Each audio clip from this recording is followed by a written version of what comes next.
шалгах ийм чиглэлтэй ажлын хэсэг ер нь яаж байгуулагдаж, яаж одоо үйл ажиллагаа явуулж, ямар дүгнэлт гаргаж ирсэн гэдгийг ажиглахад нэлээд тийм хаалттай байдлаар байгуулагдаад хил тод биш. Тэгээ нэг хаалттай байдлаар хилцээд алийг нь оруулах уу, дүгнэлтэндээ алийг нь хасах уу гэд тэр ажлын хэсгийг удирдах байгаа хүн нь болохоор цаашдынхаа албан тушаал ашиг сонирхлынхаа төлөө наймаалцаад тэгээд нэг дотоод улмаг дүгнэлт гаргаж ирээд тэр нь ямар ч үр дүнгүй ийм нөхцөл байдал бас ажиглагдаад байгаа л да. Тэгээд энэ хууль зүйн байнгын орноос одоо байгуулагдсан ажлын хэсгийн дүгнэлт бол бас нэлээд бас тооцоо судалгаатай бас нэлээд хараат бусаар бие даасан ил тод ийм байдлаар ажлын хэсгийн дүгнэлт гарсан гэдэгт бас юуны өмнө сэтгэл хангалуун байна. Ганц нэг дутууд улмаг зүйл бол байгааг бас үгүйсэхгүй. Тухайлах юм бол сая Монгол банкнаас Худалдаа хөгжлийн банкнд 320 тэрбум төгрөгийг бас олгосон юм асуудал яригдж байна.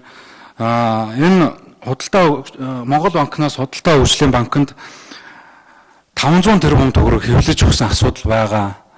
Тэгээ энийг бол алдагдaltaа тийм форвард хэлсэн улмаас алдагдал хүлээгээд энийг одоо шууд хэвлээд өгсөн ийм асуудал байгаа. Энийг нь бас тодруулсан зүйл байна уугүй юу. Тэгээ би энийг судлаад үзлээ л дээ. Тэгээ Монгол банкны 2013, 14, 15 оны энэ тайлан дээр нь энэ хэмжээний форвард хэлцээлийн алдагдал байхгүй байгаа. За 2013 онд 246 тэрбумын алдагдaltaа, 2014 онд 535 тэрбумын алдагдaltaа, 2015 онд 498 тэрбумын алдагдaltaа ажилласан байгаа Монгол банк. 2016 онд 2 дахин их буюу 900 тэрбумын алдагдaltaа ажилласан гэж өнөөдөр бас дэд ерөнхийлөгч нь хэлж илээ. 2 дахин их. Тэгэхээр 2016 онд энэ одоо форвард хэлцлийн улмаас Худалдаа хөгжлийн банкнд 500 тэрбум төгрөгийг одоо зүгээр л хэвлээд өгсөн ийм асуудал байна гэж ойлгож байгаа. Энэ тал дээр ажлын хэсгээс асуумаар байна. Энийг тодруулж болох уу, тодруулсан уу үгүй юу? Тэгээ энэ төрд очих ёстой байсан 49%-ыг л ерөөсөө л өөрийн аргаар энэ Монголын зэс корпорац гэсэн ийм хуулийн этгээд бол хувьдаа завшсан ийм асуудлыг л бид нэр ярьж байгаа юм. Тэгээ энэ ажлын хэсгийн дүгнэлтээ ерөөсөө үр дүнд хүрэх ийм одоо асуудал маш чухал байна. Тэгээ энэний төлөө ажлын хэсэг одоо цаашдаа яаж ажиллах вэ? Тэгээ хоёр асуудал яриад байгаа. Нэгдүгээр цагдаагийн байгууллага тогтоох ёстой, улсын их хурл энийг тогтоохгүй гэдэг асуудал яриад байгаа байхгүй юу? Гэтэл улсын их хурл гэдэг чинь болон түүний бүтцийн байгуулалт энэ баталсан хууль нь тогтоол нь хэрэгжиж байгаа хэсгээр хяналт тавих хэрэгтэй. Өөрийнх нь одоо томилсон этгээд буюу засгийн газрын үйл ажиллагаанд хяналт тавих хэрэгтэй. Энэ эрхийнхээ хүрээнд дүгнэлт гаргацсан гэж ойлгож байгаа. Хоёрдугаарт төрд байх ёсгүй, хувьд байх ёстой 49%. Энийг нь хувьас төрд авах ёсгүй гэдэг юм яриад байгаа байхгүй юу? Гэтэл эн чинь өөрийн одоо шин чанартай ажиллагааны улмаас хувьд завшсан асуудлыг төр эргүүлж авах асуудал байх ёстой. Дараад нь тэр 49%-ыг бүтнээр нэмүү нэг хэсгийг нь нээлттэй ил тод бодит үнэлгээтэйгээр хувийн одоо аж ахуйн нэгжитгээдүүдэд олох ийм асуудал байж болно гэж ойлгож байгаа. Тэгээ энэ асуудал дээр бас тодорхой хариулт авахыг хүсэж байна. Ардын сэдвээр хариулъя.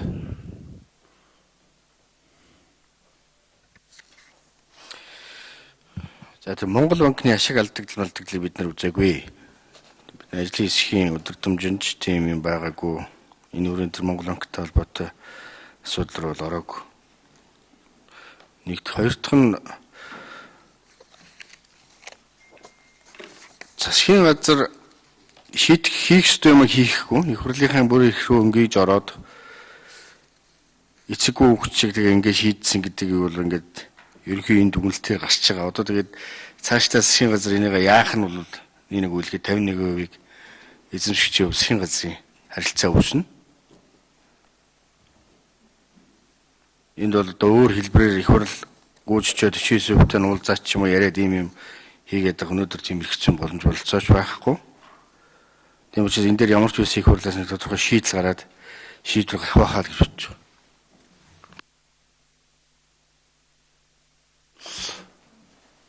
Ерсэн гişэн тодруулъя.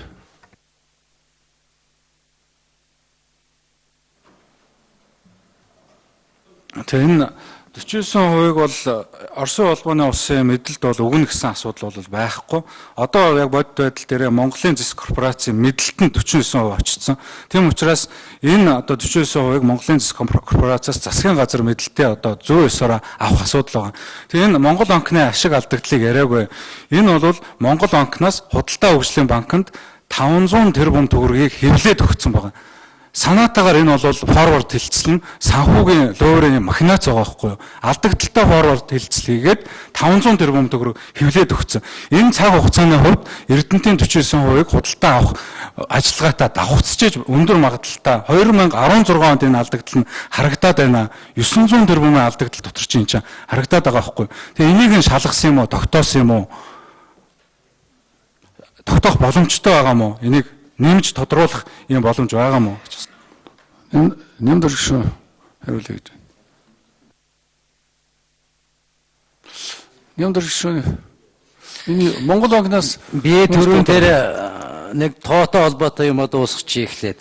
Тэгээд 87 тэр төгрөг 5 хоногийн шилжүүлгээс дотор шилжүүлгээс юм гараад татврын орлого ер нь хамгийн багаар дооцоход нэг л 100-аас 200 орчим тэрбум төгрөгөөр буурчхал ийм зураг харагдаад байсан юм л да.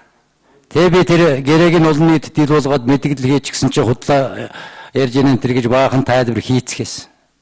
Тэгээ энэ шалгалтын дүнд юу болсон байна уу гэхлээр 12 13 оны Ногдлаш гэдэг энэ корпорац гэдэг чинь 58 сая доллар Эрдэнэтээс авчихсан.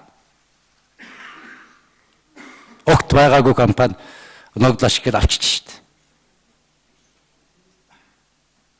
Ийм л юм болсон юм байна л. Тэгээ нөөр нэг анхаарах асуудал бол яг ижилхэн 5,000 хайчин дараа ажиллаж байгаа оюу тулгаач нуудлын жилийнхаа татврын дайны төлөөлөх шít. Энэ хөвчилж байгаа агуулсан гэдэг Эрдэнэтийнх нь ингээд өнцөн 223 орчим тэрбумаар доош унаад байдаг. Энэ жилийн төсөв дотор чинь 100 гатхан тэрбумаар баталсан биш үү? Ийм л далд юмнууд хийгээд идэм байл шүү дээ. Ийм энэ дээр би нэг хэлэх ёстой байх гэж бодож байна. Тэр 500 тэрбум төгрөгийн форвард хэлцэл гэдэг юмыг эдийн засгийн байнгын хороо өөрөө ажлын хэсэг гаргаад үсчихсэн дээр байх уу? Ер нь Монгол банкн дээр шалгалт оруулаа эдийн засгийн байнгын хороо. Тэрлэн шахам төгрөгийн хууль бус олгосон зээл хууль бус гэдэг үг тавьсан юм аа. Яагаад гэвэл Монгол банкнд арилжааны зээл болох эрх байдгүй маа аж ахуй нэгжүүдэд. Энэ чи зүгээр л өөрөө хуулийн зөрчил. Тэгээд дээрэс нь 1.5 тэрбум долларын нууц 160 хэлцэл байгаа шүү. Энэ чи хууль ёсных байсан юм уу? Гэх мэт юмуд байгаа юм байл. Тэгээ энэ эдийн засгийн банкын орон Монгол банкн дээр шалгалт хийсэн дээр баг. Тэр хүмүүс нь гараад явчихсан юм гэвэст.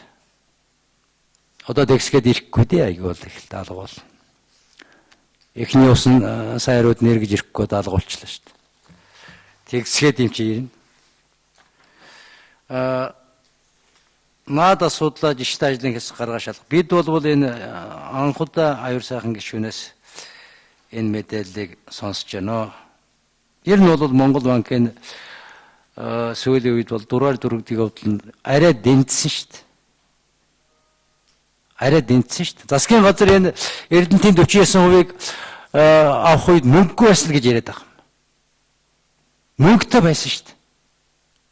5 дулгаан хувьцааны 300 мянган төгрөг гэдгийг сонгуулийн үеэр сайн хувьцаа гэж нэрлэж ягаад мөнгө тараагаад тэр чинь баг 360 тэрбум төгрөг гаргаад хайсан шүү дээ. Мөнгө байсан шүү дээ. Сонгуультай санал худалдаж авах болохоор шууд шийдвэр гаргаад мөнгө тараагаад байдаг.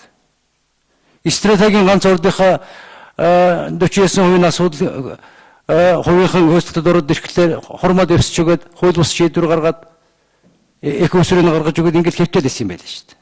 Ийм л асуудал байгаа юм байна. Ийм юмнууд энэс хаталд байна. Би ерэн зүгээр шулуухан хэлье олон дахин ярьж байгаа. Ийм дайны ловрыг би Монголын түүхэнд үзээгүй мэл. Энэ бол лут.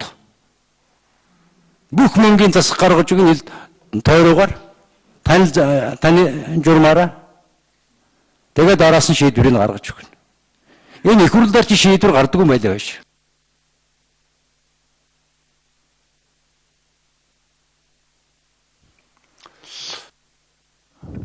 Монгол банкнаас хүмүүсийг дуудаар байна.